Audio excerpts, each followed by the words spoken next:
As allocation numbers begin to hit hobby shops for Disney Lorcana's second set, Rise of the Floodborn looks like it could butt up against a lot of the same problems had by the first chapter. And I say this as someone who loves how Disney Lorcana brings my family together around one of my favorite hobbies, trading card games, and I say that it's going to get a lot worse before it gets better. Let's talk about every single sold listing of sealed product for the first chapter on TCG Player, as well as talk about what second set numbers mean for regular people who just want to play the game. Let's get into this one. It's important to start off every video like this where I talk about a trading card game and give a couple critiques by saying, I am a massive fan. I said it in the intro and I meant it. I never thought me and my family would sit down and play trading card games, but hey, it's 2023 and here we are challenging and questing as one big happy family, and that in my opinion is a massive win. But to say Disney Lorcana is not without huge issues, it'd be, I guess, not genuine. Regular TCG enthusiasts and people who have done this and been around the block once or twice when it comes to the cardboard world will point out that the booster boxes aren't sealed. Some are saying some of the boxes are resealable, the packs are weighable, and all of these things would be detriment enough to kill almost any other game. But Disney Lorcana, I will admit, and I've said several times into this camera, gets to live outside of that realm of rules because it targets such a massive audience, and an audience that just wants to sit down and play games with their friend, and this might be their first trading card game ever. They're not jaded by the cardboard past that you and I have all experienced.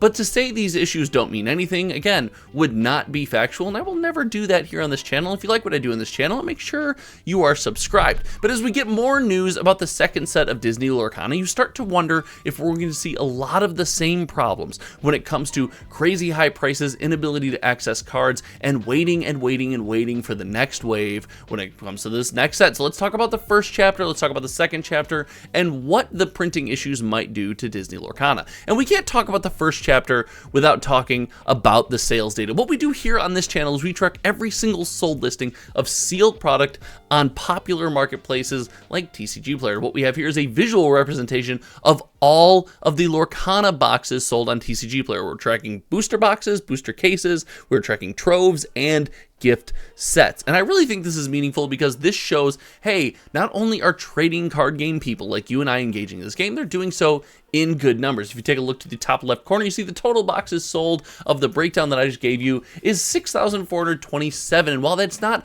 a mass number of boxes to represent kind of how the whole community feels, it does compare favorably when compared to other major trading card game releases, such as Wilds of Eldraine or even Pokemon 151. Now, a quick breakdown of those boxes will show that, listen, people want the booster box. The booster box is the main seller, but troves are not far behind, and they have picked up in popularity, drawing our attention to the graphs at the bottom of the screen, which represent how the products are selling in the previous 7 days as of the recording of this video. And you see the troves are picking up steam and remaining consistent. We see a lot of variety or variance with the other products, but the troves remain consistent, and we see people looking to buy that product and probably feeling like it's a much cheaper entry point to have some fun, crack some packs, and get some Disney Lorcana cards in their hand. But all of these prices are based around seemingly one thing. It is the inability to get your hands on product, and that says a couple things in my opinion. When we talk about inability to get your hand on product, we talk about the popularity of the game, yes, but we also talk about the print run of these products. Did Ravensburger print enough? And in fairness, a fair criticism of Ravensburger and of Disney Lorcana leading up to the release of the first chapter was, is a board game company or a tabletop game company like Ravensburger or Ravensburger, listen, if I say it wrong in the comment section, it's fine to let me know, but I am old and it is hard to get me to change my ways, so you'll have to comment on a lot of these videos to get me to do so, I'll admit. But could Ravensburger make the shift and understand the trading card game world? And while we would all say that they dropped the ball on several things that would be important to us, the sales don't lie. They are selling out at big box stores, they are selling out at hobby shops, and people are constantly getting calls for more. The community wants Disney Lorcana. But as allocation numbers come out for the next set, Rise of the Floodborn, there is a concern that Disney Lorcana will go through the same problems again. I'm hearing from contacts in the industry and friends of mine in the hobby shop business that are saying, hey, we're not getting a ton of this second set either, and we're already getting calls trying to buy every box we have or pre-order as many boxes as possible and get our hands as many cards as we can humanly stand. Well, this could lead to a second problem that we see with the first chapter, but kind of compounded. As Rise of the Floodborn becomes harder to come by, you might see your first wave of enthusiasts begin to throw in the towel, saying, hey, I couldn't get my hands on the first set. I listened to the tweets, I followed the leadership, and I said, I'm going to wait for the next wave. Well, if the next set comes and goes and it is printed, is not printed in mass numbers, I can't get my hands on that either, and the second wave said to come in early October for the first chapter comes out, and it's also not enough, and I still can't get my hands on product. You might see that frustration boil over and culminate in a way that manifests itself as people leaving the community. Now, that doesn't mean they're gone forever, but this is a problem that other trading card games wouldn't have. Heck, an indie trading card game comes out, the community gets their hands all over the boxes spike to the moon, and people will tell you and scream in your comment section that the game is healthy. Hey, look at the secondary market value of the box. This happened all the time in 2022. Now, this is not in reference to any game in particular. In fact, we see Sorcery Contested Realm coming out, and they had their Kickstarter release, and those boxes went up. The difference here is that in Sorcery, that's not really the official release. That was the Kickstarter, the people who were willing to back the game and, you know, kind of get that off the ground. The official release, in my mind, is beta. The beta booster box is coming to the consumer, and that'll be a more fair comparison as to the health and ability for our community to absorb that game, play with the cards, and really enjoy getting our hands on product at a public level for the first time. Now, Disney Lorcana is in a weird spot because, like we said, it appeals to this massive audience. And while these other games that we talk about on this channel, Magic the Gathering included, and you like conversations, again, make sure you're subscribed. They live in the world where if you print too much of something, you run the risk of just diluting your community so much to people aren't engaged. They feel like there's no collectability, no value, and heck, they just don't like what they see and they move on to the next thing.